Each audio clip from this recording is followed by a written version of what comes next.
Hello दोस्तों, आज मैं आपको बताने वाला हूं त्रिकोणमिति फलन की टेबल का ट्रिक किस तरीके से आपको याद करना है इसको।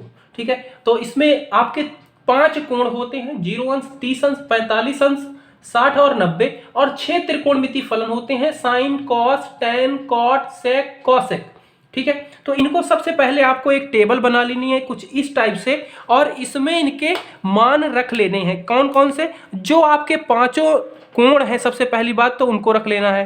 तो आपका होता है 0 अंश, 30 अंश, 45 अंश, 60 अंश और 90 अंश। तो मैं डिग्री में लिख रहा हूं, इसको आप रेडियन में तो बदल ही सकते हैं अच्छे से, अपने आप को पता है कैसे बदलना है, तो मैं डिग्री में बता रहा हूं। क्वेश्चन में क्या पूछता है आपसे, रेडियन में भी पूछता है, तो रेडियन में आप बदल लेना, जहां आपको पता ही होगा इन सबका मान रेडियन में। ठीक है, और इधर मैं लिख लेता हूं ये स्तंभ में कि कौन कौन से आपके त्रिकोणमिति फलन है। तो आपके कितने हैं? 6 हैं। साइन, कॉस, टैन, कॉट, सेक, कॉसेक। ठीक है, तो ये 6 त्रिकोणमिति फलन हैं। अब देखो, मैं जो ट्रिक बता रहा हूं इसको बहुत ही ध्यान से समझना। सिर्फ आपको सिर्फ एक का याद रखना है, एक का बनाना आ जाना चाहिए बस, सिर्फ साइन का, और इसका अगर आ गया ना तो बाकी सब इसी से आ जाते हैं। देखो कैसे इसको बनाओगे, कैसे आप सबसे पहली बात इसमें लिख दो 0, 1, 2, 3, 4। ठीक है, और क्या करो, सबको 4 से भाग दे दो, सबको 4 से भाग दे दो। ठीक है, भाग दे दिया। अब क्या करो, सबका वर्गमूल कर दो। ठीक है, इन सब का वर्गमूल कर दो, लो कर दिया। अब इनको हल करके लिख दो। तो ये क्या है? 0 है। जब किसी का मान है 0, ऊपर क्या है, डिवाइड पहले करेंगे, फिर जो आएगा उसका वर्गमूल करेंगे। तो भाई जब ऊपर ही 0 है, इसको हल करोगे तो क्या आ जाएगा? आंसर इसका 0 आ जाएगा। ठीक है, तो इसका सबसे पहले साइन 0 अंश का मान क्या होता है? 0 होता है। ठीक है, तो ये आपका आ जाता है कि साइन 0 का मान 0 होता है। दूसरा 1/4 है, इसका अंडर रूट है, वर्गमूल है। 1/4 है तो ये हो जाएगा 1 का वर्गमूल और बटा 4 का वर्गमूल। और याद रखना 1 का वर्गमूल क्या होता है? 1 ही होता है। 1 का वर्गमूल 1 ही होता है। तो 1 का वर्गमूल ऊपर वाले का तो 1 हो जाएगा, और 4 का पता है आपको 2 होता है, यानी कि इसका जवाब क्या आ जाएगा? 1/2। ठीक है, और यही होता है साइन 30 का मान 1/2 होता है।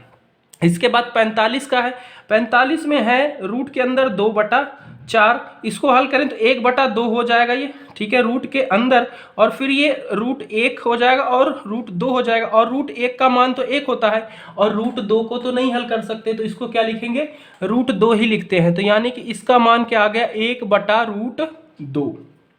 साइन 45 का मान 1/√2। अब आ जाते हैं साइन 60 के मान को। तो साइन 60 में क्या है? √3/4 है। तो ऊपर वाले का 3 का रूट हो जाएगा और नीचे वाले 4 का रूट हो जाएगा। ठीक है, वर्गमूल हो जाएगा। तो 3 का तो नहीं होगा, 3 ही होगा, बट 4 का 2 हो जाएगा, यानी कि इसका जवाब आ जाएगा √3/2।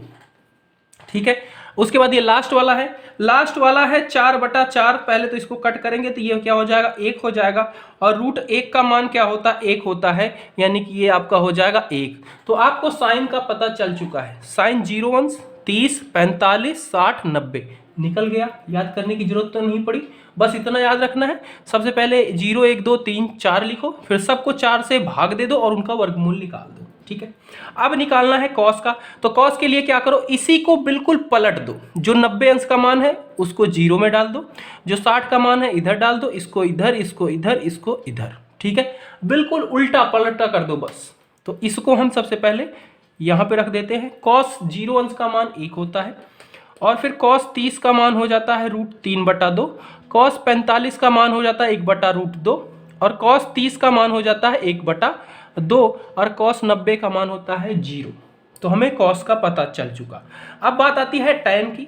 तो टैन का कैसे निकालते हैं? तो टैन क्या होता है? टैन होता है साइन अपॉन में कॉस।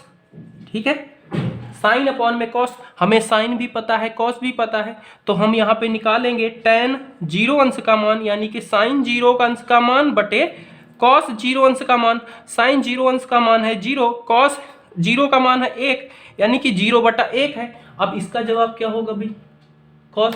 तो ये क्या है, जब जीरो है ऊपर ही तो इसका जवाब क्या आ जाएगा, जीरो आ जाएगा। इसका मतलब क्या है कि स्क्वायर, इसका क्या निकालना है, भाग निकालना है, भाग करना है एक से, कि जी एक का पहाड़ा कितनी बार पढ़ो कि जीरो आ जाए, जीरो बार पढ़ो, यानी कि इसका जवाब क्या हो जाएगा, जीरो हो जाएगा। ठीक है, तो tan 0 अंश का मान जीरो होता है। ठीक है, फिर आ जाते हैं tan 30 अंश का मान, तो sin 30 अपन में cos 30, sin 30 है 1/2 और cos 30 है √3/2। तो यहीं पे करता हूं मैं, sin 30 का मान है 1/2 और √3/2। ठीक है, और इसको आपको पता है हल कैसे करते हैं, ये क्या हो जाता है, पूरा पलट जाता है, ये 2 ऊपर चला जाएगा, ये वाला 2 नीचे आ जाएगा, यानी कि ये 1/2 गुने √3 और 2 चला जाएगा ऊपर, 2 से 2 मर जाएगा, 1/3 बचेगा, यानी कि tan 30 का मान होता है 1/√3। अच्छा, अब tan 45 का मान निकालना है, तो वही चीज यहाँ पे भी यूज करनी है, क्योंकि tan sin अपॉन में cos, तो sin 45 का मान रखो, sin 45 का मान है 1/2 और cos 45 का मान 1/2। ऊपर और नीचे दोनों जगह क्या है, सेम चीज ही है, पूरा का पूरा कैंसिल हो जाएगा, एक एक कम में एक, यानी कि tan 45 का मान 1 आ जाएगा। अब क्या निकालना है, tan 60 का मान sin 60 बटा cos 60, तो √3/2 भागे 1/2, और जब इसको सॉल्व करेंगे तो इसमें से 2 से 2 कैंसिल हो जाएगा और √3 बचेगा, और इस तरीके से tan 60 का मान भी √3 आ गया। अब बात आती है tan 90, तो tan 90 यानी कि sin 90 का मान 1 होता है, cos 90 का मान 0 होता है, 1/0 हो गया। इसको बहुत ही ध्यान से समझना, ये क्या बन गया है, भाग बन गया है, भाग। कैसा, भाग के अंदर है, जिसमें भाग देना है वो 1 है और जिससे भाग देना है वो 0 है। तो इसका क्या मतलब होगा कि 0 का पहाड़ा इतनी बार पढ़ो कि 1 आ जाए, तो 0 का पहाड़ा आप पढ़ते रहो, कभी 1 आएगा ही नहीं, तो इसीलिए इसको क्या बोला जाता है, अनंत, कि आप पढ़ते रहो कभी आएगा ही नहीं। समझ में आ रही बात, तो ये क्या हो जाता है, इसका इन्फिनिट।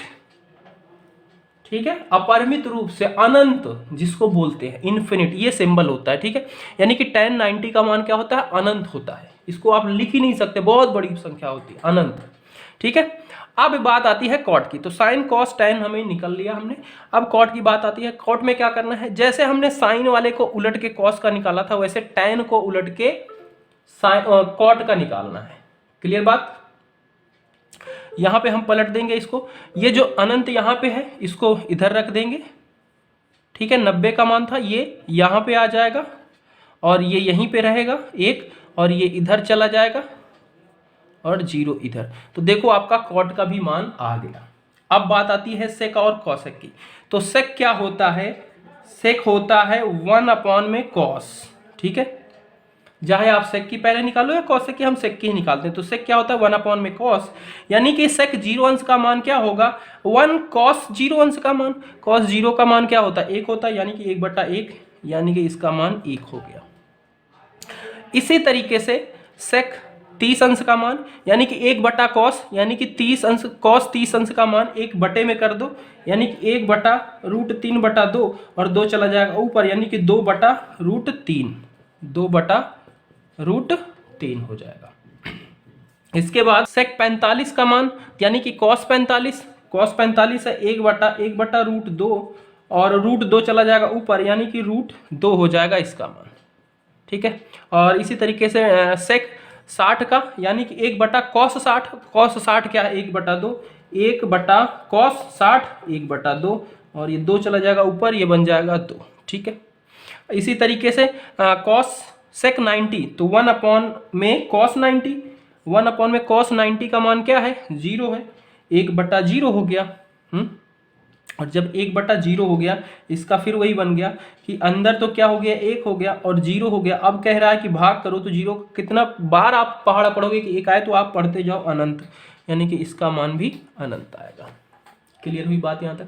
अब कॉसेक के लिए क्या करो, सेक को पलट दो, बिल्कुल जैसे कॉस के लिए साइन को पलटा था, tan से कॉट के लिए tan को पलटा था, वैसे ही कॉसेक के लिए सेक को पलट दो बस।